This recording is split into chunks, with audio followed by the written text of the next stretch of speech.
As a small business owner, you deserve more. More confidence, more connectivity, more of the tools that help your business thrive. And at Cox Business, you can expect more from us. We don't just have sales reps. We have perfect plan identifiers. People who will work with you to make sure your business gets everything it needs and nothing that it doesn't. Your business deserves more, and that's why you can expect more from Cox Business. Call 800-526-8572 to switch today. There's nothing more predictable in life than the unexpected. Lightning will always strike. Hail will fall on roofs.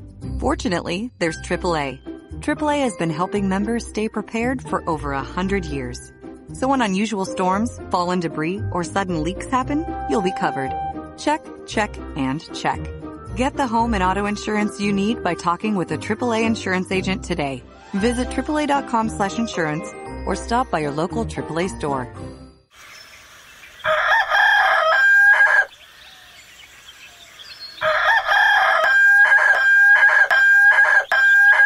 If you prefer real mornings, shouldn't you have a real breakfast? At McDonald's, we get real about breakfast. That's why you can have a savory sausage biscuit with delicious hash browns for only $1.50. It's time to wake up breakfast.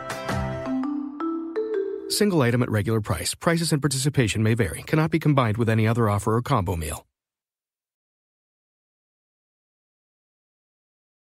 Thoughts of suicide may feel impossible to overcome. But with help and support, you can find hope and meaning. Call the National Suicide Prevention Lifeline at 1-800-273-TALK to speak to a counselor, or visit suicidepreventionlifeline.org. It's free, it's confidential, it's available 24 hours a day, 7 days a week. And even if it feels like it, you're not alone.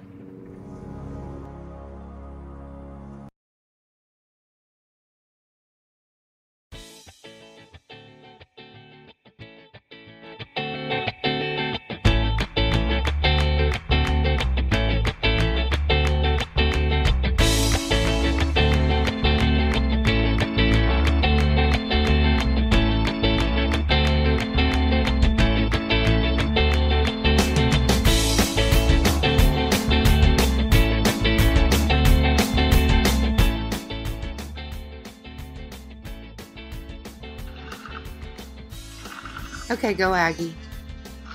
And good evening, everyone.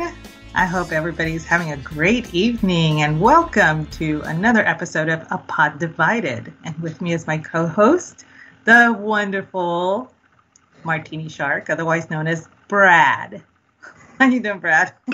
We are doing good. We're doing good. It's Tuesday. What can go wrong, right? So, what are we having for cocktails tonight?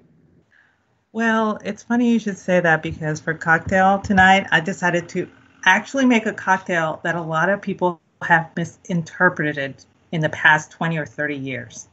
I made a classic daiquiri. Really now? Yes. And a classic daiquiri is completely different from the frozen stuff that you get at, say, Chili's or, Tony Roma's or wherever it is that you eat food at. It's been so long since I've been to a restaurant. I don't know. I was going to say, I resent that. I make it sound like I'm an Applebee's type guy. It's been so long since I've been to a restaurant.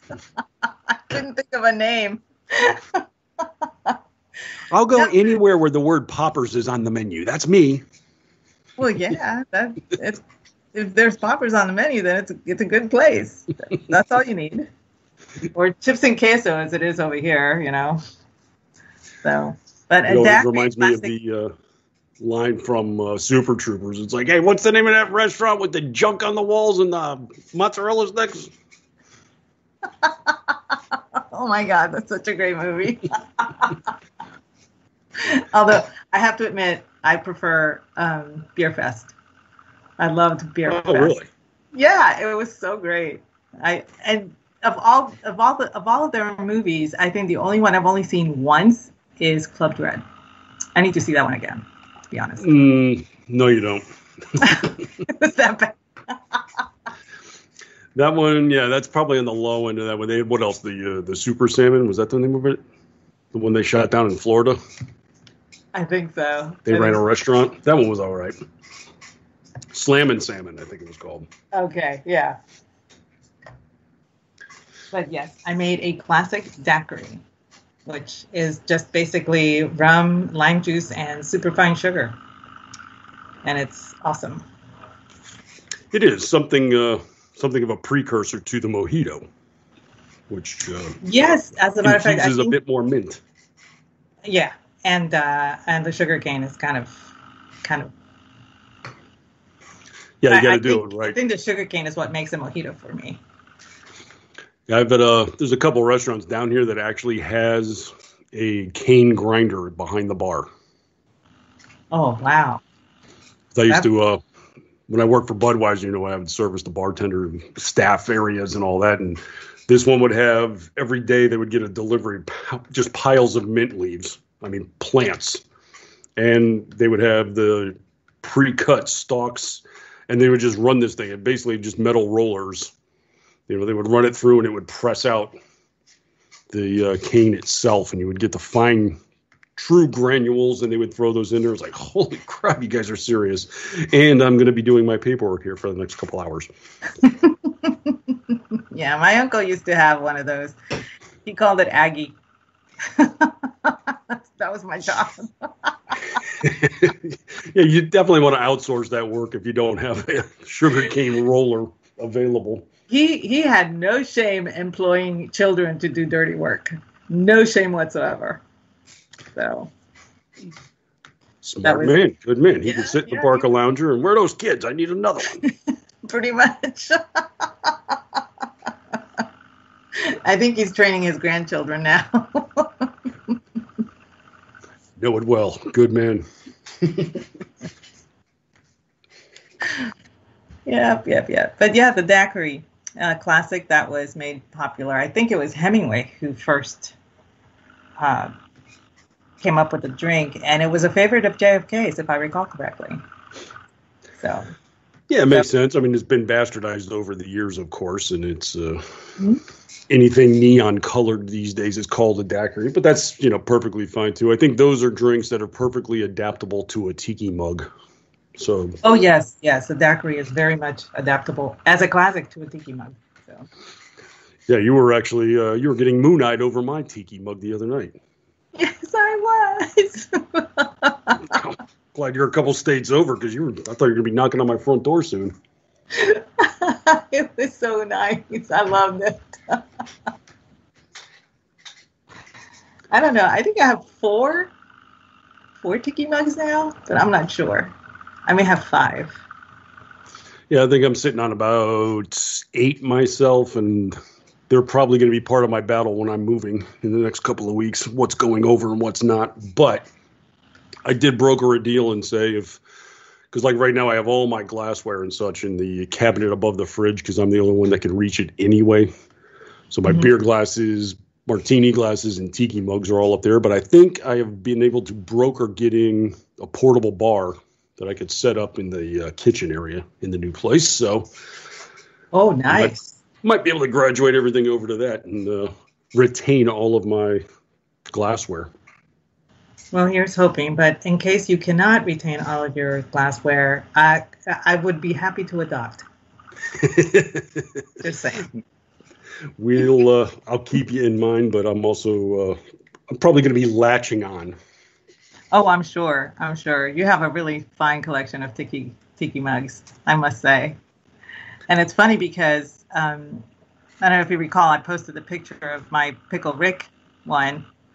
And my brother saw it. He was like, where did you get that?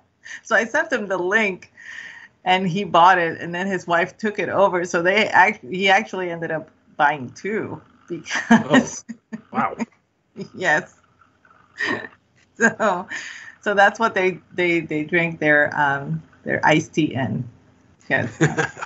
That just seems criminal.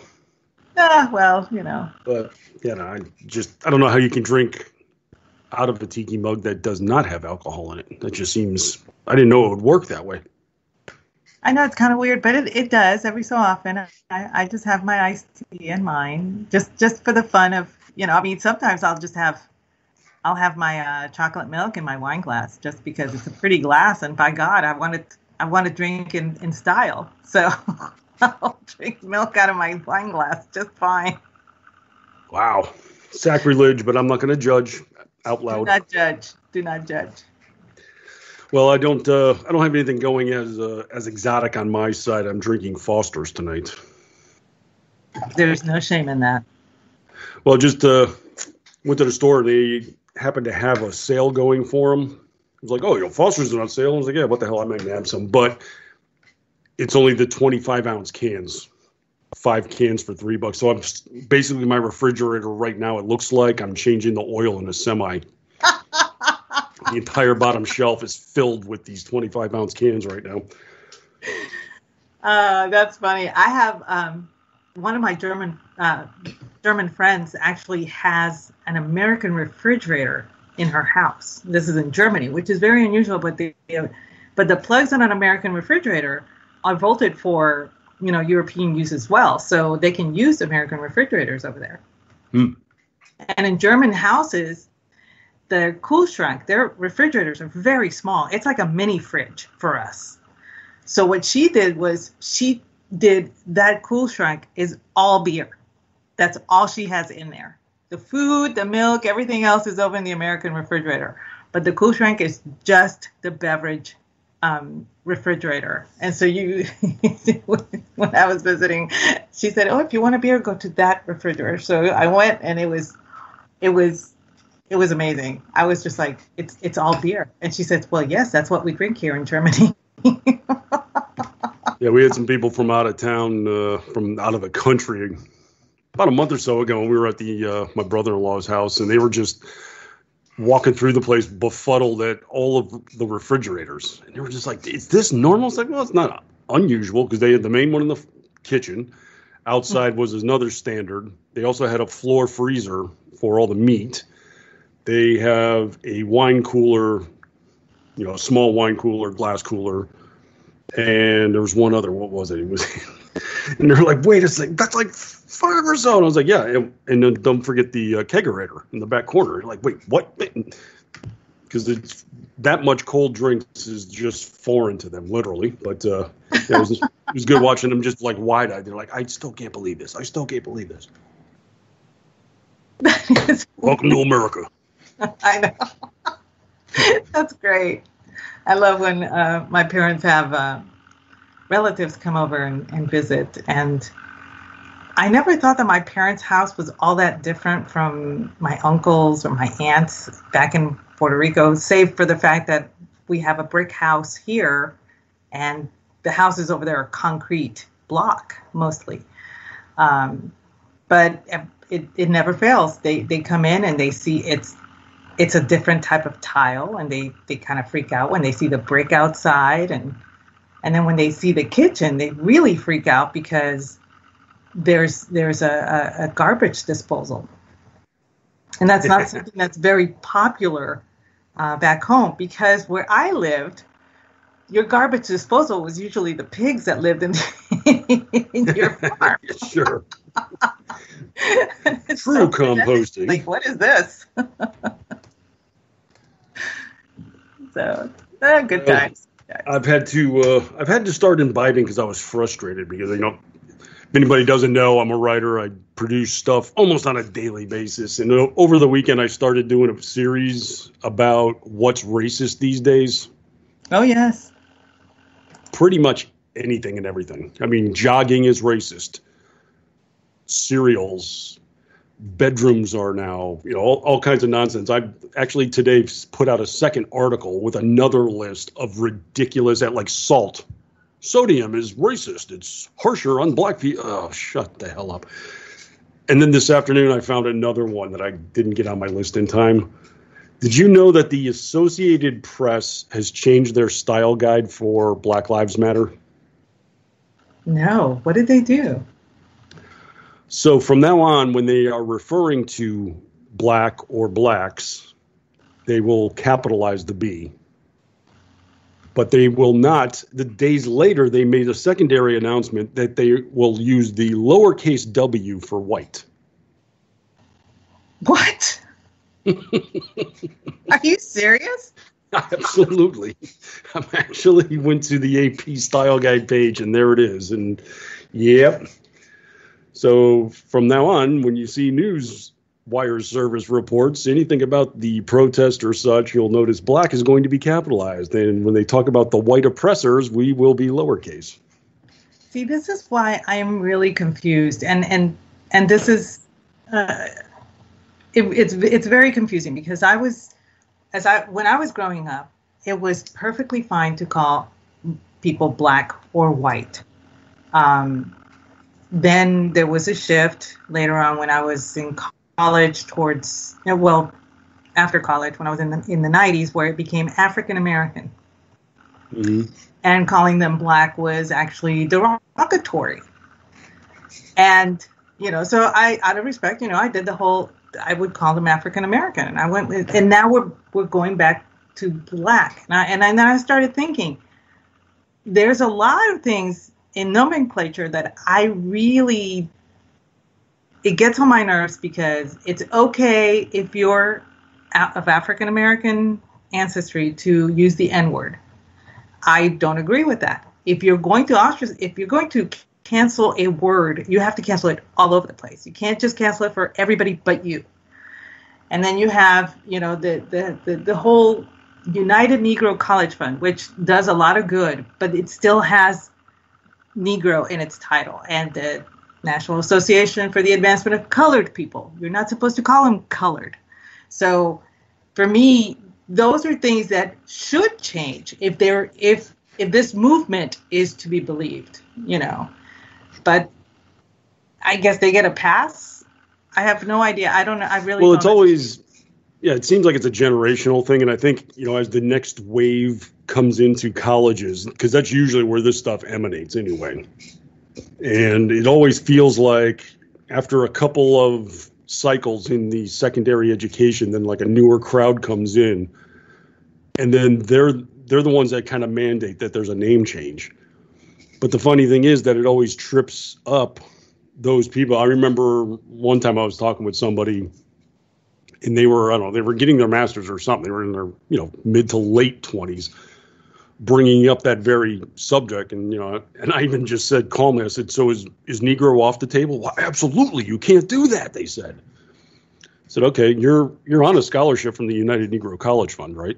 And they just stare at you for like 10 seconds when you say that. And I remember when the African American naming came up as the main thing too, and I saw a colored politician, one of the southern states, was saying, "Yeah, we demand from now on African American because black is just too discriminatory and yada yada." And I said, that's I know for a fact somebody that's in the Black Caucus in Congress. Yeah. And they have not changed that one. Yeah, you're doing this to yourself, but okay. Yeah, so now we are back to being black is acceptable, but I don't really argue it. I don't fight it. It's not like, how dare you? Now I'm offended. But it really, to me, it always seems like a tripwire. They're doing this to prevent dialogue, to make you stumble through something. Like you'll be in the middle of a conversation, and if you say one of those trigger words, then that puts the brakes on everything because they have to get outraged about your supposed ignorance. Well, and it actually works against them sometimes. As you recall, there were riots in France a few years ago where two young boys ended up dying because they had stolen something from some store and they were running, and they went to hide in a high voltage area and got electrocuted. And so riots erupted.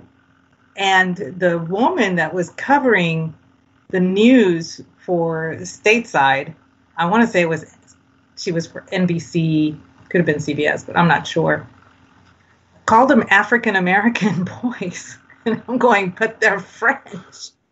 They're French Muslim. Yes.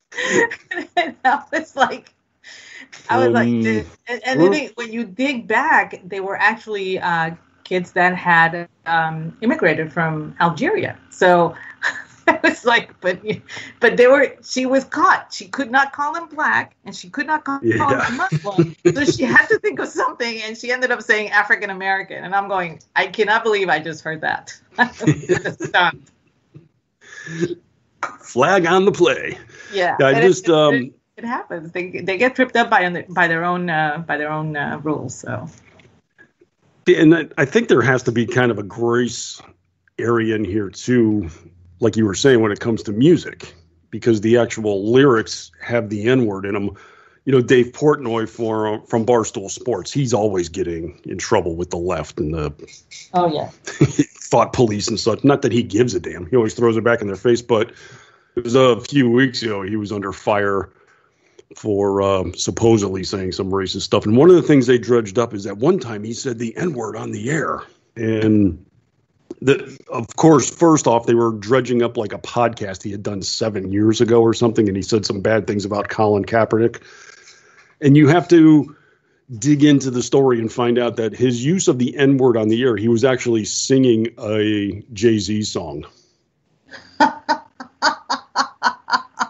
That's right. So, you know, Jay-Z's the one that wrote it, and so what does he do? Like, you know, sit there and spit in rhymes, but then he has to censor himself in the middle of it. I mean, it's like I said, they hoist themselves with their own. I think there should be like a dispensation. If you buy the CD, then you're permitted to at least sing the actual lyrics on that CD without getting in trouble. I'm going to offer that as a maybe a compromise we can reach. I don't like the word. But I grew up in a time when the word was not acceptable anyway, so it's ingrained in me not to use it. I never had occasion to use it. I don't think it's something that needs to be used anyway. But I don't think anyone should dictate to me that I shouldn't use it. And I think that's what irks me the most about the word. And this is why, and I'm sure anybody listening out there should know this by now with me, I call myself spick all the time for that same reason. I refuse to give that word any power. And I refuse to give anyone power over me by using it against me. So I call myself a spick. I don't care. It doesn't bother me. I won't call, if I don't know the person, an Hispanic person, I won't call them a spick immediately, I actually have to know the person before I can even go that far. It's always good. Because you never know. And that's, why I fall back on Boricua, just to be safe. Yeah, Boricua is always good. You can always call me that. But, and if anybody, I had somebody a few years ago, I think it was before the 2016 election. I don't know. We were in some kind of political argument. It was a huge thread. I don't even remember who was in it. It must have been 20 people. I forget. But somebody called me, an ignorant spick. And I was like, and somebody got offended on my behalf. I said, no, it doesn't offend me. Don't worry about it. It's not a big deal. It's like, how could you not be offended? It's like, because I don't think the word is bad. It's not. It was a derogatory term for someone of Hispanic descent. I get that. But I'm not going to sit here and take offense at something that obviously means nothing to me. So yeah, that's pretty much how I operate too. I don't give people the power to offend me. So far I'm having a good week. I've yet to be called a Nazi or a racist to this point, but of course that's probably going to happen. I'm disappointed you haven't been called Nazi yet. You got to step up. I've been a little busy. I've been working a little bit, so I haven't been as engaging online as I usually am. But yeah, I get it all the time, and all I do is like, wow, that's the best you got. I'm flattered. I have a famous co-host now. You write for Red State, and you write for Town Hall, and Federalist, and here I am, poor me, painting rocks because she has nothing better to do. Yeah, that's me over here, famous. That's me as I'm buying imported beer in bulk because it's on sale because I'm such a big important guy here. That just shows that you're smart. You're money. That's what it is. Well, we were talking about protests. Did you watch the Speaking of shenanigans with mozzarella sticks and shit on the wall, did you see the protest in Portland over the weekend?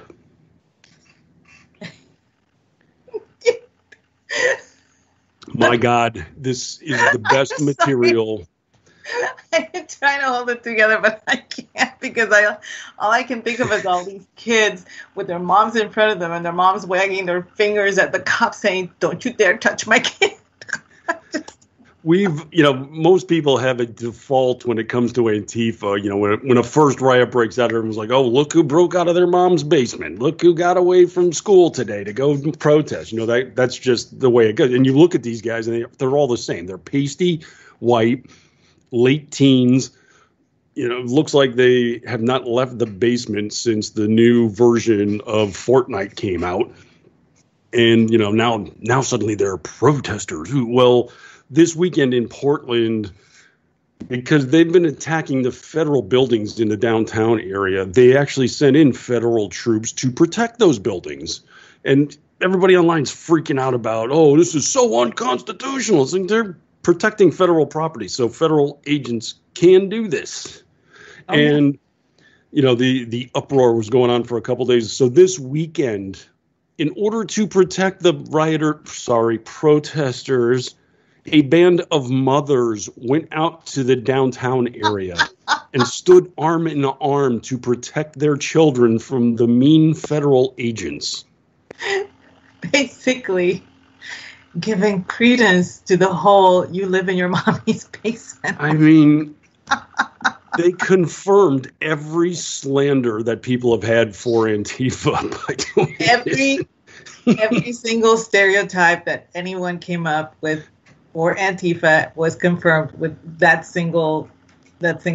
I mean, your protest loses venom when you're screaming at a cop, "You're lucky my mom's here." My God. I desperately wanted a picture of somebody passing out juice boxes. That would have just sealed it right there, I think. That would have been perfect. It would have lived in infamy. No, Brody, you go back there behind the line. I will handle this. Listen to me, young man. You put that baton away. You are not going to use that on my side. Stop eating chocolate. You're going to break out. And if you gentlemen do not put your gas mask away, you're grounded for 2 weeks. And if you don't get in that building, I'll make it 3 weeks. And I mean it, mister. I mean, this is what it was reduced to. Just looking at mothers protecting their kids in the streets of Portland sums up everything. It was rather, it was funny, but it was very pathetic, in my opinion. I mean, deeply.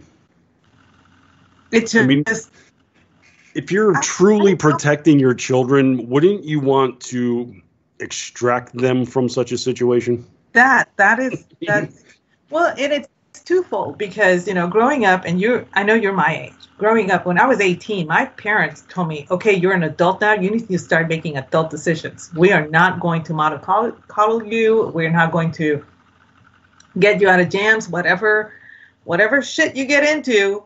My dad, same way. And here's this group of mothers protecting supposedly they're over 18. From what I could tell, they looked over 18.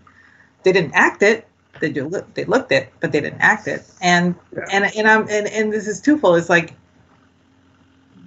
they're helicoptering and enabling them to their growth stay stunted, So I don't like to interrupt Brody when he's being creative. I want to let him explore and be himself. I'm not going to tell him no. And it used to be when the streetlights came on, that's when you come home. But now they're encouraging him to tear down the streetlights, I guess, is the way it works. Oh, he's just expressing himself. He's, I'd like to let him explore the true him. So I'm not going to get in the way. Man, I remember when I was in high school, there was going to be a KKK parade in the town near where I lived. And people were very upset about it. And our history teacher decided to take time to explain why it was important for the KKK to actually be able to have this parade, And at the end of it, once she went through Skokie versus Illinois, she went through, all sorts of legal precedent and all that stuff. And she said, in the end, you have to protect the bad so that it will reinforce the good.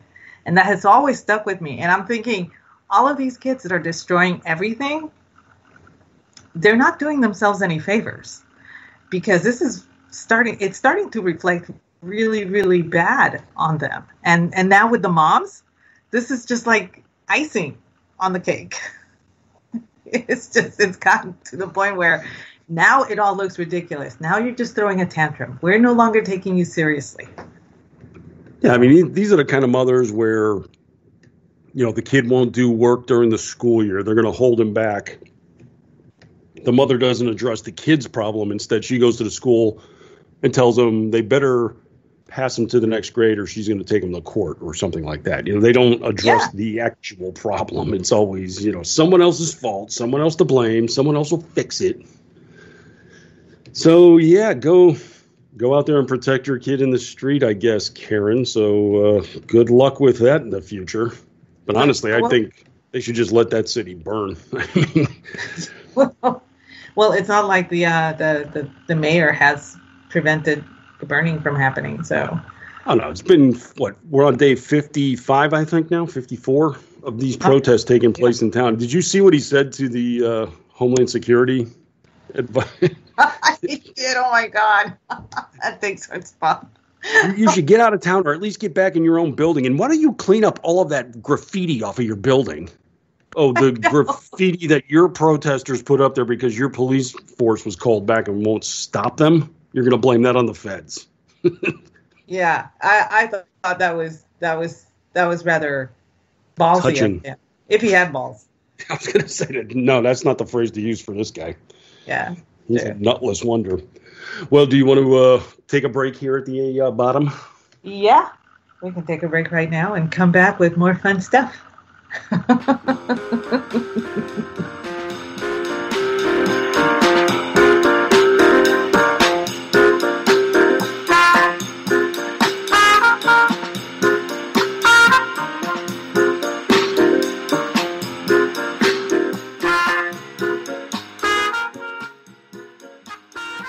My son was in the Army back during Desert Storm, but even then he wanted an MBA. He looked at a dozen schools, but only one offered the online education and flexibility he needed while he was in a tent in Iraq. Grantham University. Turns out that Grantham's been delivering affordable, relevant college and advanced degrees for over 65 years. Heck, if they can deliver a quality education to a soldier in a tent overseas, think about the flexibility Grantham can offer you so you can earn your degree too. It doesn't matter how complicated or full your life is. If getting a degree is on your bucket list, you'll want to do what my son did. You'll want to call Grantham. Find out how easy it is to get started on your education so you can check that college degree off your bucket list. Call Grantham right now, 800-910-1370. That's 800-910-1370. Flexible, affordable, relevant. Call 800-910-1370. Tired of paying outrageous prices for Viagra? Well, we have great news for you. Now you can finally get Viagra at huge discounts. Healthy Man allows you to save up to $500 on Viagra. Why pay U.S. pharmacy prices of $15 per pill or more when you can get Viagra for less than $3 a pill? Call today and get 40 Viagra pills for only $99. This can cost as much as $600 at your local pharmacy. You can't afford not to call us. If you want Viagra at the lowest prices, never pay $15 a pill pharmacy prices again. Get Viagra for less than $3 a pill. Call 1-800-516-7602 today and save up to $500 and get 40 pills for just $99. Healthy Man is fast, easy, and affordable. Operators are waiting at 1-800-516-7602 to take your call right now. Call 1-800-516-7602. That's 1-800-516-7602. Again, 1-800-516-7602. Attention business owners and independent contractors. This is a money-saving message from Tax Mediation Services. If your business owes $20,000 or more in taxes, we can help you today, right now. Listen, dealing with the IRS is no picnic. It's an intimidating and extremely stressful process, and you don't want to go it alone. Our attorneys know every law, every tax break, and every possible opportunity to help you resolve and reduce your tax debt. And if you owe more than $20,000, you may be at the top of their hit list. So don't take your tax debt lightly, because it will not go away on its own. The IRS can seize your bank accounts, your home, and even shut down your business. Call our tax experts today at 1-800-783-0810 and let us deal with the IRS while you focus on your business. That's 1-800-783-0810. Again, that's 800-783-0810.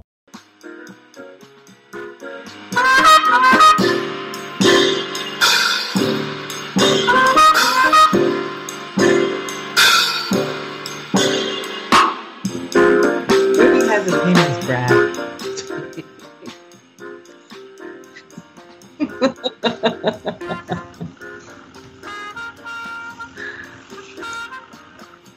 Thought I finally met a woman that didn't have opinions. What do you know? Nope, we all have opinions. Oh! Are we now? How about well, that? Welcome back.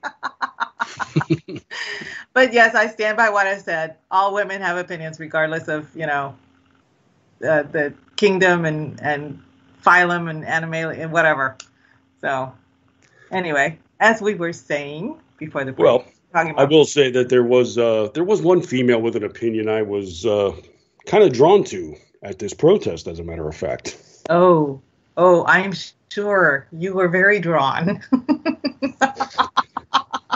I can't have a open mind towards what a woman has to express as far as her political views and as far as you're right. Conservatives, that's a rule, are very open-minded to other opinions, and we. Yes, I mean she was very open with her opinion. She was, spreading her opinion out there for.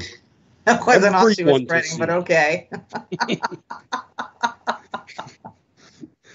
For reasons I am unclear of, but I was very attentive nonetheless.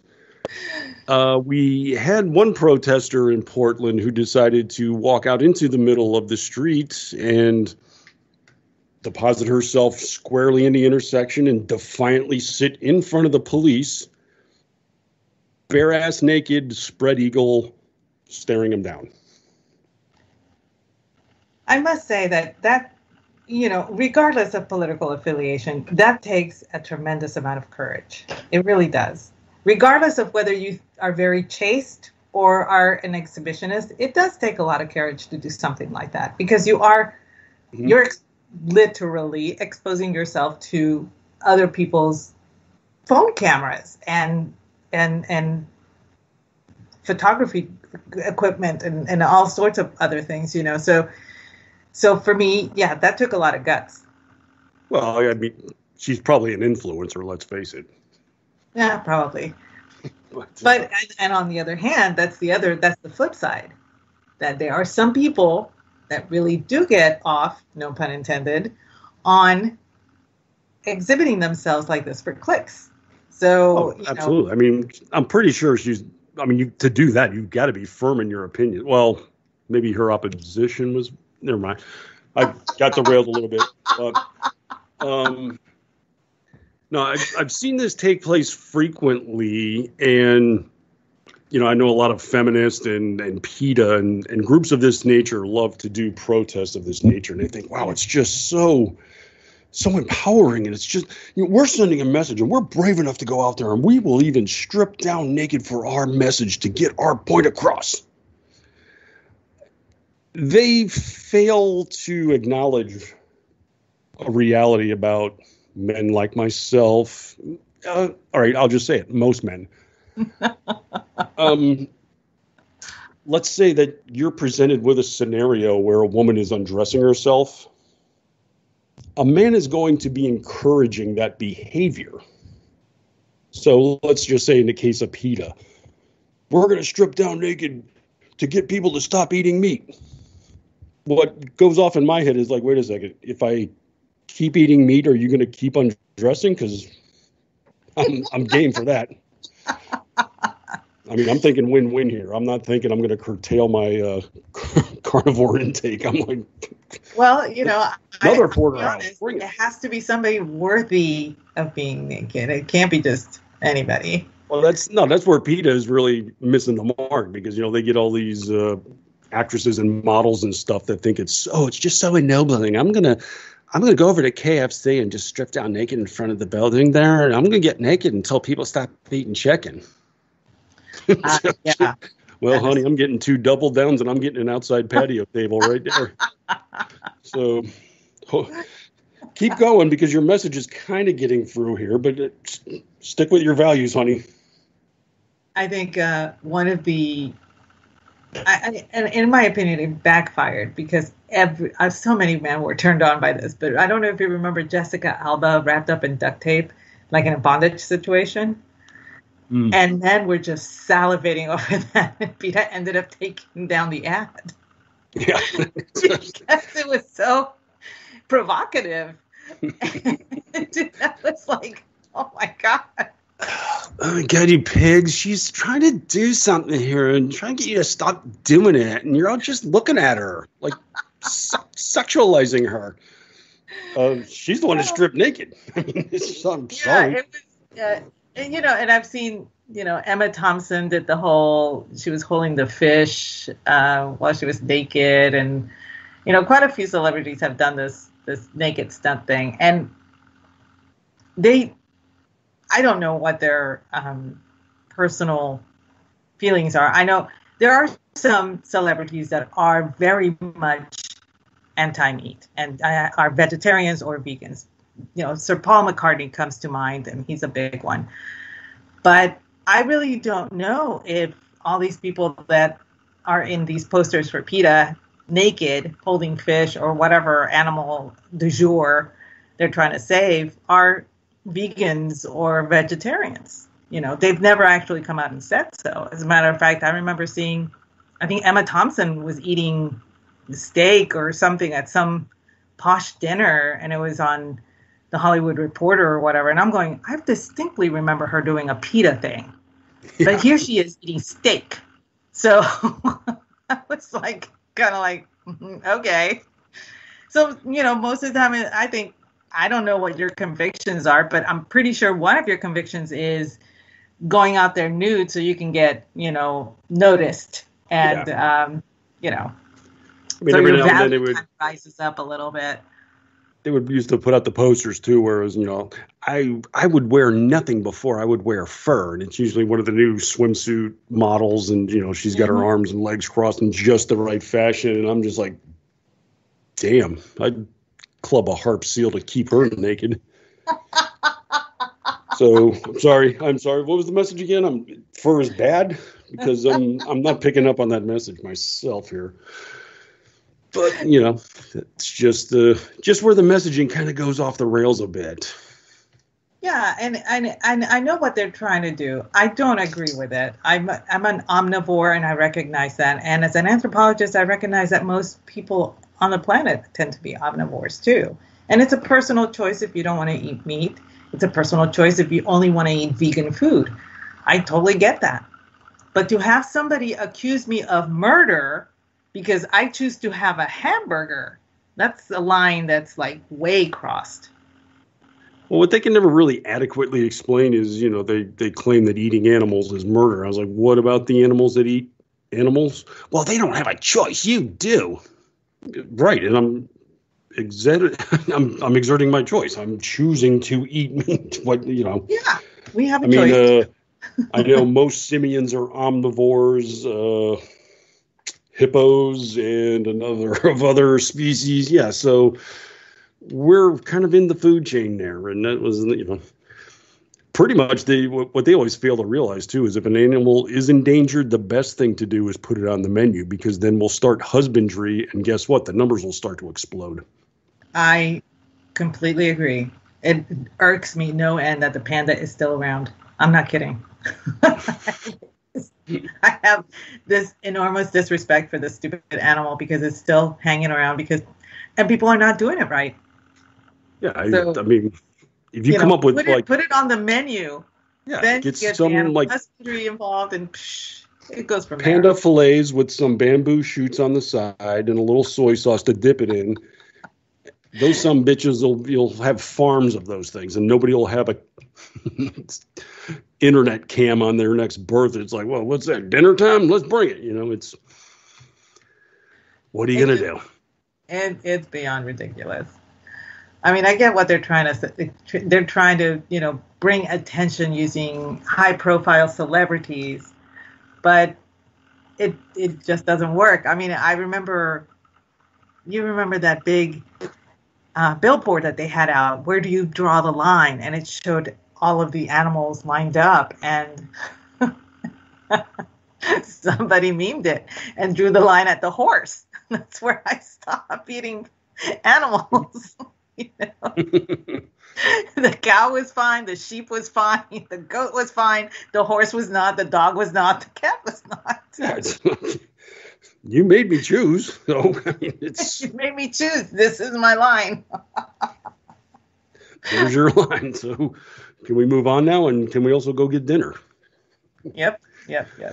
But unfortunately, we're kind of in an environment where protesting is just going to be an everyday damned thing. We're desperate to get sports going, and we are seeing signs every damn day that sports are just going to be infected with this crap. Which is not a happy thing.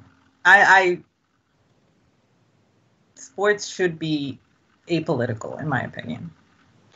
It's not that I begrudge an individual player having an individual viewpoint, but when it's constant, when it's league sanctioned, when it's taking place from the national anthem into the press conference after the game, you'll lose me. Okay. I get, you have opinions. Fine. Super. Okay. I have opinions, but people actually come to see my opinions because I put them on an opinion website. You're on a football team. I go to watch you play football. People are watching me play football. So let me or other people on your side give the opinions. You do that job. But the NBA is doing it. Major League Baseball just started, I think, this weekend with some preseason games. They're supposed to ramp up the regular season maybe at the start of August. They're kneeling during the anthems now. This is just everywhere. It's completely ridiculous because, in my opinion, and I may be in the minority, but this is something that I've been witnessing, so I really don't think that I am. They're actually alienating a lot of their viewership because regardless of where you stand politically, I don't want to see that. I don't care. It's not how we were brought up. And I understand that you don't have to respect the national anthem. I get that. You have that freedom. But when you take a knee, you're not even recognizing where that whole thing started and why. And it has ballooned way out of proportion. And people don't understand the meaning behind it or anything. So it's gotten really, really ridiculous. It's to the point where, yeah, I think I'm kind of done. I'm just going to go online and see old classic baseball games, whatever, Well, this is how ridiculous it gets, is that they actually have players that are outraged and protesting against the president of the United States. I'm talking NBA now. Or, for instance, like a company like Goya, because they dared to say something positive about our president. So now we have to boycott them. But they don't even know why he said something positive about Trump. No, of course not. It's ignorance all around. But the thing is, Goya said something nice about Trump. We have to protest them.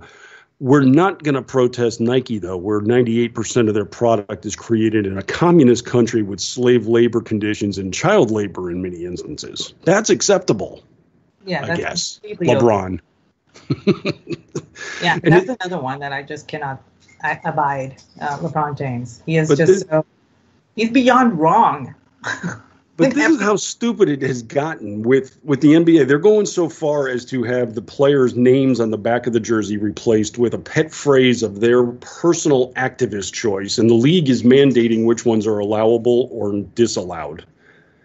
To the extent that if you go to the NBA page, NBA.com, and order a jersey, a personalized jersey, on the back of it where the name field is at, you can fill in certain phrases.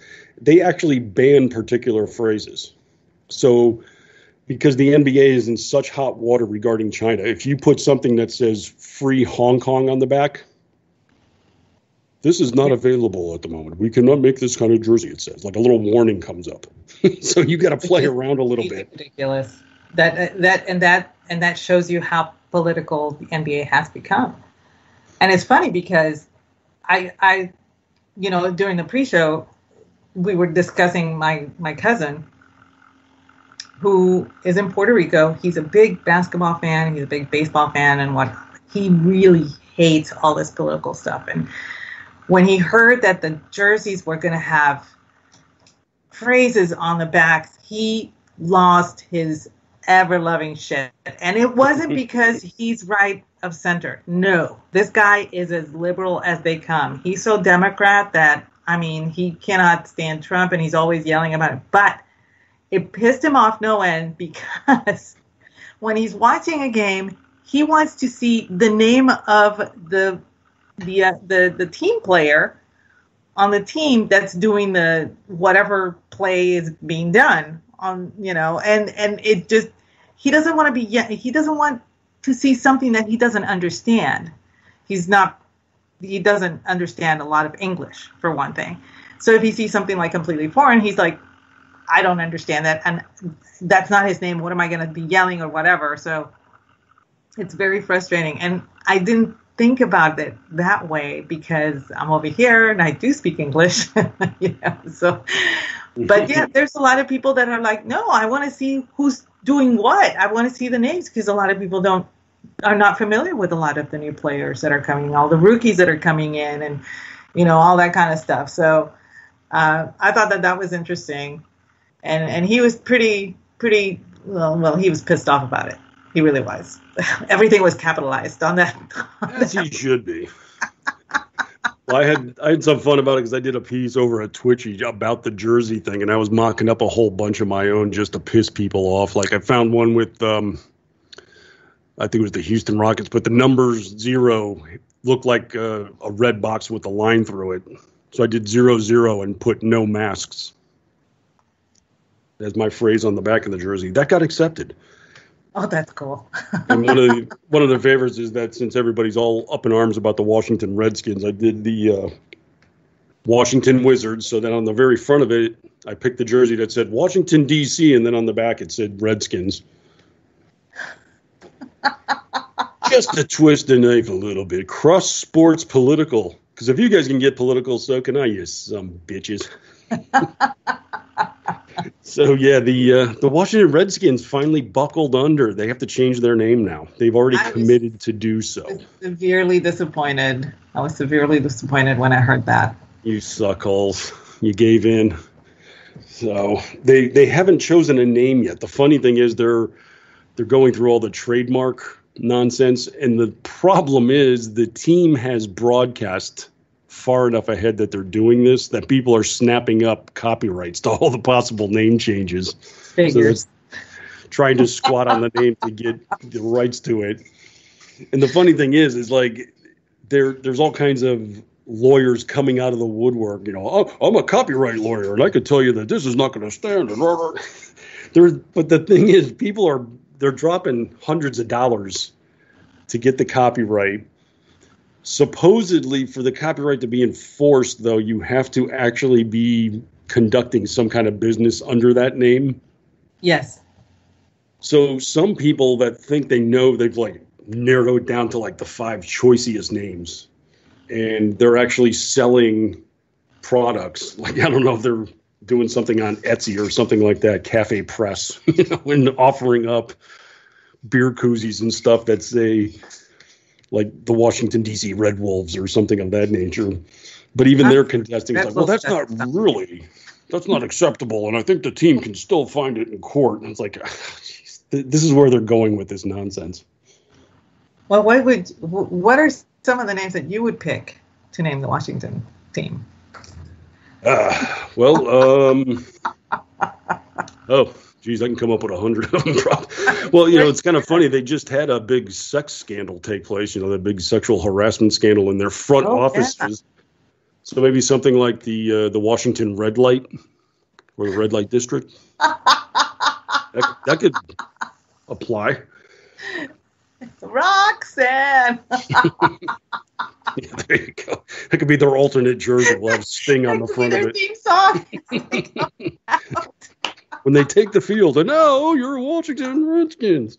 You don't have to turn on the red light. Oh goodness, that's funny. I had a couple. I told you about. I actually told my sister about one of them because we went out walking this evening, and I told her, and she just thought that was hilarious. But only I would think of something this obscure, and so I wanted to call them the Spelunkers because they caved so easily. So. Wow, you went deep with that one. I did. That's like really obscure, You got to know what a Spelunker is, so. Well, that's the whole thing. Y'all want me to think I'm watching football? Oh, did you smash skull? What's a Spelunker? What's that shit?